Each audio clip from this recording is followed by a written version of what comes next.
incentives led to worse performance. Is this some kind of touchy-feely socialist conspiracy going on here? No, these are economists from MIT, from Carnegie Mellon, from the University of Chicago. And do you know who sponsored this research? The Federal Reserve Bank of the United States. That's the American experience. Let's go across the pond to the London School of Economics. LSE, London School of Economics, alma mater of 11 Nobel laureates in economics. Training ground for great economic thinkers like George Soros and Friedrich Hayek and Mick Jagger. Just last month, economists at LSE looked at 51 studies of pay-for-performance plans inside of companies. Here's what the economists there said. We find that financial incentives can result in a negative impact on overall performance. There's a mismatch between what science knows and what business does. And what worries me as we stand here in the rubble of the economic collapse is that too many organizations are making their decisions, their policies about talent and people, based on assumptions that are outdated, unexamined, and rooted more in folklore than in science. And if we really want to get out of this economic mess, and if we really want high performance on those definitional tasks of the 21st century, the solution is not to do more of the wrong things, to entice people with a sweeter carrot or threaten them with a sharper stick. We need a whole new approach. The good news about all this is that the scientists who've been studying motivation have given us this new approach. It's an approach built much more around intrinsic motivation, around the desire to do things because they matter, because we like it, because they're interesting, because they're part of something important. And to my mind, that new operating system for our businesses revolves around three elements: autonomy, mastery, and purpose. Autonomy, the urge to direct our own lives. Mastery, the desire to get better and better at something that matters. And purpose, the yearning to do what we do in the service of something larger than ourselves. These are the building blocks of an entirely new operating system for our businesses. I want to talk today only about autonomy.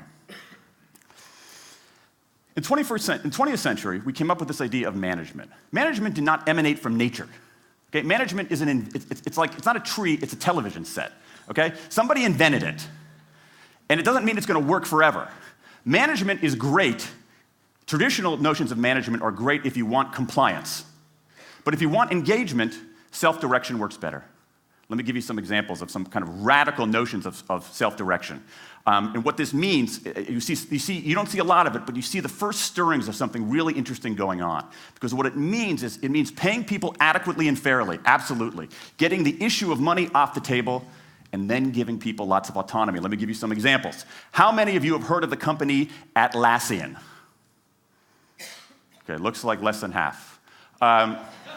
Atlassian is an Australian software company, and they do something incredibly cool. A few times a year, they tell their engineers, go for the next 24 hours and work on anything you want. As long as it's not part of your regular job, work on anything you want. So the engineers use this time to come up with a cool patch of code, to come up with an elegant hack. Then they present all of these stuff that they've developed to their teammates, to the rest of the company, in this wild and woolly all-hands meeting at the end of the day. And then, being Australians, everybody has a beer. They call them FedEx days. Why? Because you have to deliver something overnight. It's not bad. It's a huge trademark violation, but it's pretty clever. That one day of intense autonomy has produced a whole array of software fixes that might never have existed. And it's worked so well that Atlassian has taken it to the next level with 20% time, done famously at Google, where engineers can spend 20% of their time working on anything they want. They have autonomy over their time, their task, their team, their technique. Okay? Radical amounts of autonomy. And at Google, as many of you know, about half of the new products in a typical year are birthed during that 20% time. Things like Gmail, Orchid, Google News. Let me give you an even more radical example of it. Something called the results-only work environment, the ROW, created by 2 American consultants in place at about a dozen companies around North America. In a row, people don't have schedules. They show up when they want. They don't have to be in the office at a certain time or any time. They just have to get their work done. How they do it, when they do it, where they do it is totally up to them. Meetings in these kinds of environments are optional. What happens? Almost across the board.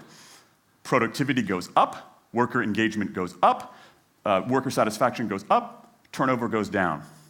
Autonomy, mastery, and purpose. These are the building blocks of a new way of doing things. Now, some of you might look at this and say, that sounds nice, but it's utopian. And I say, nope. I have proof. In the mid-1990s, Microsoft started an encyclopedia called Encarta. They had deployed all the right incentives. All the right incentives. They paid professionals to write and edit thousands of articles. Well-compensated managers oversaw the whole thing to make sure it came in on budget and on time. A few years later, another encyclopedia got started. Different model, right? Do it for fun. No one gets paid a cent or a euro or a yen. Do it because you like to do it. Now, if you had, just 10 years ago, if you had gone to an economist anywhere and said, hey, I got these two different models for creating an encyclopedia. If they went head-to-head, who would win? 10 years ago, you could not have found a single sober economist anywhere on planet Earth who would have predicted the Wikipedia model.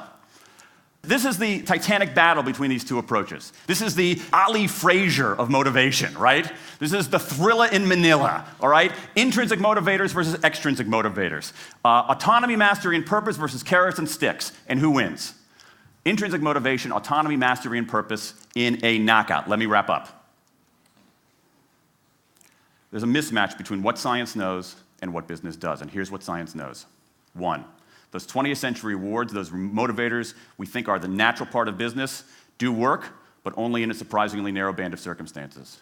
2, those if-then rewards often destroy creativity. 3, the secret to high performance isn't rewards and punishments, but that unseen intrinsic drive, the drive to do things for their own sake, the drive to do things because they matter. And here's the best part. Here's the best part. We already know this. The science confirms what we know in our hearts. So, if we repair this mismatch between what science knows and what business does, if we bring our motivation, notions of motivation into the 21st century, if we get past this lazy, dangerous ideology of carrots and sticks, we can strengthen our businesses, we can solve a lot of those candle problems, and maybe, we can change the world. I rest my case.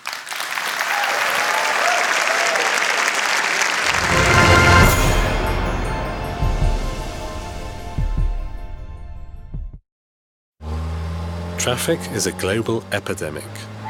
US traffic is creating 45% of the world's air pollution. In the UK, time wasted in traffic costs $20 billion a year. Would you pay for cleaner air and a faster commute? Stockholm put it to a vote. I voted for it, yes. I voted for it. I vote for it. We're not old enough to vote. We had to do something in Stockholm to improve the environment and to get a better flow in the traffic. We put a price on taking your car into the central parts of Stockholm, and we call that congestion charges. If you start a system like this and it doesn't work on the first day, then you will be in big trouble. It must be perfect from day one. There are 18 entry gates to the city. Each is equipped with cameras. Pictures are taken of the rear and front license plates.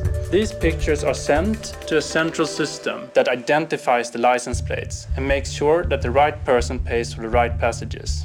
One of the obstacles we overcame was the OCR, the optical character reading of the license plate. We went out to IBM's global organization and the R&D centers and find a very good software we could use. And we managed to implement it in 2 months' time. This is the heart of the system where all images and passages are being processed. Over 99% of all pictures are correctly identified. So it's nice. This is how it should be all the time. Behind me you can see the traffic, and the clock is 6 p.m. Before we had the congestion charging, the traffic was queuing up at this time of the day. Jag tycker det är en bra idé. I think it's a good idea because I think that we should take care of the environment in the city. The traffic went down with about 22%, and the air pollution was about 14% better.